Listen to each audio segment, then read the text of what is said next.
ప్రస్తుతం ఆంధ్రప్రదేశ్లో అధికారంలో ఉన్నది కూటమి ప్రభుత్వం. అంటే తెలుగుదేశం పార్టీ, అలాగే జనసేన, భారతీయ జనతా పార్టీ మూడు కలిసి ప్రభుత్వాన్ని ఏర్పాటు చేశాయి.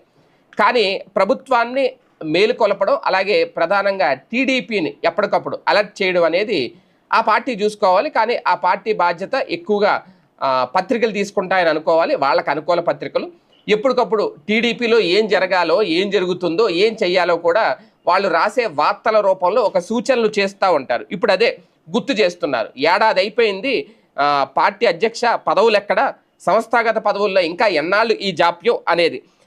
పైగా ఇందులో కూడా ఓకే, పార్టీని అలర్ట్ చేయండి, చంద్రబాబు గారికి ఒక సంకేతం ఇవ్వండి, ఒక సూచన ఇవ్వండి, నారా లోకేష్ గారికి లేదంటే పల్లా శ్రీనివాసరావు గారికి ఇవ్వండి, తప్పే లేదు. మళ్ళీ ఇందులో జగన్ ఇన్వాల్వ్మెంట్ ఎందుకు? అసలు జగన్కేని పార్టీకి అయినా సంబంధం ఉందా?